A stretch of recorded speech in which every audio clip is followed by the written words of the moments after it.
সারাদিন বাসার মধ্যে কিভাবে কিভাবে যে কেটে যায় দিন একবারে টেরই পায় না। বাইরে আমার যাওয়াই হয় না সেভাবে, তো মাঝে মাঝে একটু বাইরে আসা হয়। আমার বাসার পাশেই একটা সুন্দর একটা জায়গা ছিল। এই রিসোর্টটা মোটামুটি ভালোই ছিল, একেবারে সুন্দর একটা পরিবেশ বাসার পাশেই ছিল। বাট দুঃখের বিষয় রিসোর্টটা ভেঙে গিয়েছে, মানে কিছুদিন যাবতই রিসোর্টটা ভেঙে দেওয়া হয়েছে। তো এখন ফাঁকাই পড়ে আছে। তো ওই ভাবলাম বিকেলবেলা একটু হাঁটাহাঁটি করে আসি। তো ভাবছিলাম কিছু পিকচার নেব, তো আমার যেহেতু ক্যামেরাম্যান নেই সেই ক্ষেত্রে আমার পিকচারও সেরকম নেওয়া হয়নি। তো সেলফি ক্যামেরায় দু একটা উঠছে। আর এখন যেহেতু সরিষা ফুলের সময় চলতেছে, তো সরিষা ফুলে আমার যাওয়া হয়নি। তো টুকটাক ভিডিও করা হয়, কিন্তু সরিষা ফুল তো বাসার আশপাশে নেই। তো এখানে এসে আসার পর দেখছি যে সরিষা ফুল গাছ কিছুটা আছে, তো পিকচার তো নেওয়া হলো না। তো সুন্দর সুন্দর কিছু ফুল গাছ ছিল এখানে, সব কিছু একেবারে তুলে তুলে শেষ করে দেওয়া হয়েছে। তাই এখন আপাতত পুরোটাই ফাঁকা। এখন এখানে সবজি শাক সবজি এগুলাই আবাদ করছে। আর শাক তো আমি খুবই পছন্দ করি, মাঝে মাঝে এখান থেকে শাক নিয়ে যেয়ে রান্না করে ভাজি করে খাওয়া হয়। আর ওই যে দাদিকে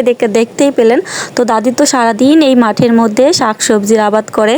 তো আমার খুব দেখতে ভালোই লাগে, এজন্য মাঝে মাঝে বিকেল হলে এখানে ঘুরতে চলে আসি। পাশেই, বাসার পাশে, বেশি দূরে না। তো একবার হাঁটলেই চলে আসা হয়, তারপরও আসা হয় না। ওই যে বললাম সারাদিন বাসার মধ্যে দিন কেটে যায় আমার। আর ওই যে আমাদের বাসা, এখান থেকেই দেখা যাচ্ছে ওইটা হলো আমাদের বাসা।